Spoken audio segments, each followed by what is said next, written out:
Caesar করতে গিয়ে নবজাতকের পেট কেটে ফেলার অভিযোগ। দেশ বিক্রি করে দিচ্ছে সরকার, বলছেন ফখরুল। এদিকে কাঁচা মরিচের কেজি এখন 250। জানাবো গোয়েন্দা জালে মতি, এবং সর্বশেষ জানাবো পদোন্নতিতে এএসপি হলেন 19 ইন্সপেক্টর। এতক্ষণ শুনছিলেন সংবাদ শিরোনাম, এবারে বিস্তারিত। তবে তার আগে অনুরোধ থাকবে আমাদের চ্যানেলটি সাবস্ক্রাইব করে বেল আইকনটি ক্লিক করুন। সিজার করতে গিয়ে নবজাতকের পেট কেটে ফেলার অভিযোগ। ফরিদপুর শহরে একটি ক্লিনিকে সিজার করতে গিয়ে নবজাতকের পেট কেটে ফেলার অভিযোগ উঠেছে এক চিকিৎসকের বিরুদ্ধে। শহরের ঝিলটুলিতে অবস্থিত সৌদি বাংলা প্রাইভেট হাসপাতালে এই ঘটনা ঘটে বলে জানা যায়। গাইনি সেই চিকিৎসকের নাম শিরিন আক্তার।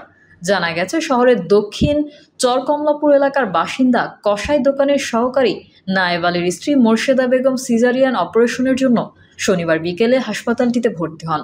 সন্ধ্যায় তার সিজারিয়ান অপারেশন করেন গাইনি চিকিৎসক ডক্টর শিরিন আক্তার। একটি মেয়ে শিশু ভূমিষ্ঠ হয় তার। নায়েব আলী জানান, সিজার করার সময় আমার বাচ্চাটির নাভির পাশে পেটের অংশ কেটে ফেলেছেন ডাক্তার। বিষয়টি ডাক্তার আমাদের জানাননি। প্রায় 1.5 থেকে 2 ঘন্টা পর আমরা দেখতে পাই তার পেট দিয়ে প্রচুর রক্ত বের হচ্ছে। পরে বিষয়টি ওই ডাক্তারকে বললেও তিনি কোনো গুরুত্ব দেননি। বারবার বলার পর পেটে 2টি সেলাই দেওয়া হয়। তবে রাতে বাচ্চাটির অবস্থা খারাপ হতে থাকলে তাকে শিশু হাসপাতালে নিয়ে যান। তখন সেখানকার ডাক্তাররা উন্নত চিকিৎসার জন্য ঢাকা শিশু হাসপাতালে নিয়ে যেতে বলেন। তিনি বলেন, আমার বাচ্চাটির অবস্থা ভালো না, উন্নত চিকিৎসার জন্য আমার ঢাকা যাওয়ারও টাকা নেই। বাধ্য হয়ে ফরিদপুর মেডিকেলে নিয়ে এসেছি। ওই নবজাতকের শারীরিক অবস্থা এখনও আশঙ্কাজনক বলে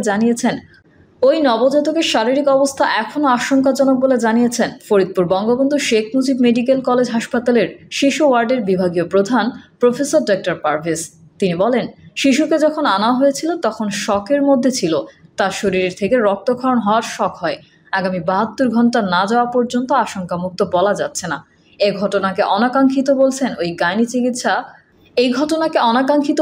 গাইনি চিকিৎসক শিরিন আক্তার। তিনি বলেন, অপারেশনের সময় দেখা যায় বাচ্চাটির অবস্থান ঠিক জায়গা নেই। প্রসবের সময়ও পার হয়ে যাওয়ায় বাচ্চাটি পেটের ভেতর পায়খানা করে, যে কারণে নাভির কিছু অংশ পচে গিয়েছিল। এছাড়া বাচ্চাটির গলার উপর দিয়ে নাড়ি পেঁচানো ছিল। সেটি সরাতে গিয়ে অসাবধানতায় হয়তো নাভির ওই অংশের নাড়ি ছিঁড়ে যায়, যে কারণে সমস্যাটি হয়েছে।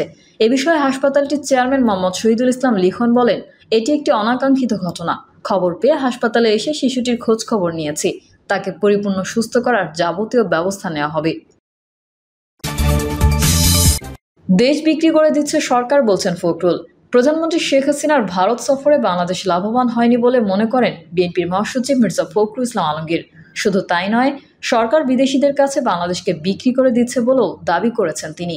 তিস্তা চুক্তি না করে ভারতের সেবা দাসে পরিণত হয়েছে সরকার। ভারত সফরে করা চুক্তিতে প্রধানমন্ত্রী ভারতকে লাভবান করেছেন, বাংলাদেশকে নয়। বিদেশি রাষ্ট্রের কাছে দেশ বিক্রি করে দিচ্ছে সরকার। নতজানু পররাষ্ট্রনীতির কারণে তিস্তার পানির ন্যায্য হিস্সা থেকেও বঞ্চিত হচ্ছে বাংলাদেশের গণতন্ত্র ধ্বংসের দায় ক্ষমতাসীনদের, যোগ করেন মির্জা ফখরুল ইসলাম আলমগীর। বাসায় থাকতে দেয়া হলেও বেগম জিয়া অবরুদ্ধ, এ কথা জানিয়ে বিএনপির মহাসচিব বলেন, খালেদা জিয়াকে রাজনীতি থেকে সরাতে বিদেশে উন্নত চিকিৎসার ব্যবস্থার সুযোগ দেওয়া হচ্ছে না। আওয়ামী লীগ প্রতিহিংসার রাজনীতি করে, বেগম জিয়া ও বিএনপি তার শিকার, যোগ করেন মির্জা ফখরুল। কাঁচা মরিচের কেজি এখন 250। কোরবানি ঈদের পর থেকে রাজধানীর বাজারগুলো আকাশ ছোঁয়া দামে বিক্রি হচ্ছিল কাঁচা মরিচ। রসনা বিলাসের অন্যতম এই উপাদানটির দাম বেড়ে হয়েছিল 400 টাকা কেজি। তবে প্রায় 1 সপ্তাহ উচ্চ দামে বিক্রির পর কমতে শুরু করেছে মরিচের দাম। রাজধানীর কারওয়ান বাজার ঘুরে দেখা যায়, খুচরা বাজারে প্রতি কেজি বিন্দু মরিচ 100 থেকে 150 টাকায় বিক্রি হচ্ছে।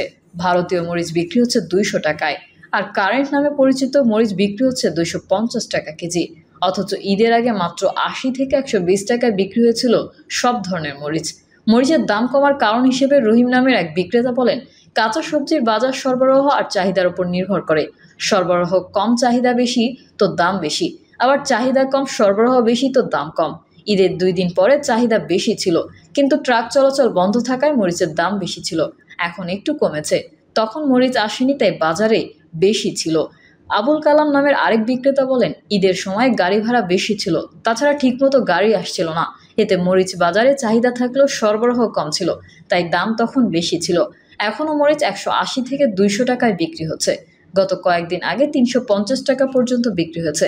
দাম আরও কমবে যদি সরবরাহ ঠিক থাকে।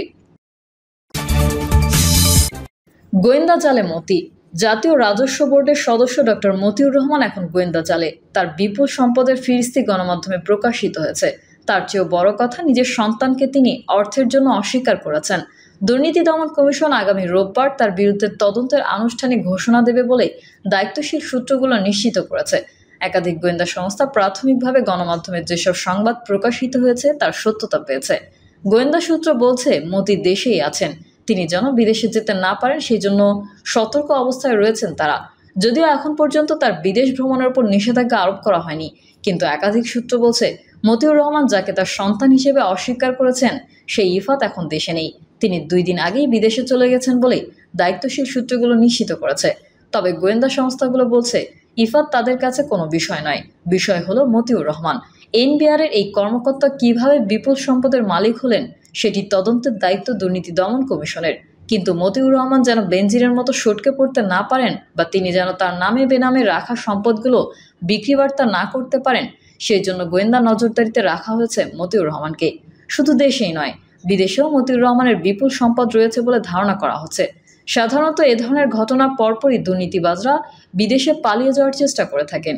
আর এই কারণেই দুর্নীতি দমন কমিশনের আনুষ্ঠানিক তদন্তের আগে গোয়েন্দা নজরদারিতে রাখা হয়েছে মতিউরকে। মতিউরের অবস্থান, তার 2 স্ত্রীর অবস্থান এবং তার সন্তানদের অবস্থান সম্পর্কে সার্বক্ষণিক তথ্য গ্রহণ করা হচ্ছে এবং সেই তথ্যের ভিত্তিতে যখনই দুর্নীতি দমন কমিশন ব্যবস্থা নেওয়ার উদ্যোগ গ্রহণ করবে, সাথে সাথেই যেন তাকে আইনের আওতায় আনা যায় সেই লক্ষ্যে এর মধ্যে সব ধরনের প্রস্তুতি সম্পন্ন হয়েছে। দুর্নীতি দমন কমিশনের একটি সূত্র বলছে যে আগামী রোববার এনবিআরের সদস্য এবং কাস্টমস ও ভ্যাট আপিল ট্রাইব্যুনালের প্রেসিডেন্ট মতিউরের ব্যাপারে আনুষ্ঠানিক তদন্ত শুরু করতে পারে দুদক, এবং সেক্ষেত্রে বেনজিরের মতো মতিউর রহমানের সম্পত্তির অনুসন্ধান করে সেই সম্পত্তিগুলো ক্রোক করার জন্য আদালতে শরণাপন্ন হতে পারে কমিশন।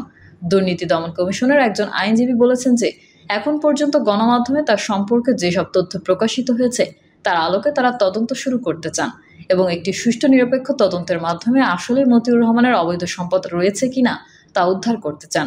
এর আগেও মতিউর রহমানের বিরুদ্ধে দুর্নীতি দমন কমিশন তদন্ত করেছিলেন, কিন্তু সে সময় তাকে ক্লিনশিট দেওয়া হয়েছিল। এবং কেন, এমন প্রশ্নের জবাবে এই আইনজীবী বলেন, অতীতে কি হয়েছিল সেটি এখন মুখ্য ব্যাপার নয়, আমরা সামনের দিকে তাকাতে চাই। দুর্নীতি দমন কমিশন দুর্নীতির বিরুদ্ধে শূন্য সহিষ্ণুতা নীতি নিয়ে এগোচ্ছে। মতিউর রহমানের ব্যাপারেও যথাযথ আইনি প্রক্রিয়া গ্রহণ করা হবে। তবে গোয়েন্দা সূত্রগুলো যাই বলুক না কেন, বিপুল বিত্তের অধিকারী এই প্রভাবশালী সরকারি কর্মকর্তা আইনের ফাঁক গলে আবারও বেরিয়ে যেতে পারেন কিনা সেটি এখন দেখার বিষয়। প্রিয় দর্শক, এই ছিল এখনকার সর্বশেষ সংবাদ। আপডেট সংবাদ পেতে চ্যানেলটি সাবস্ক্রাইব করে বেল আইকনটি ক্লিক করুন। কমেন্টে আপনার মতামত জানিয়ে আমাদের সাথেই থাকুন।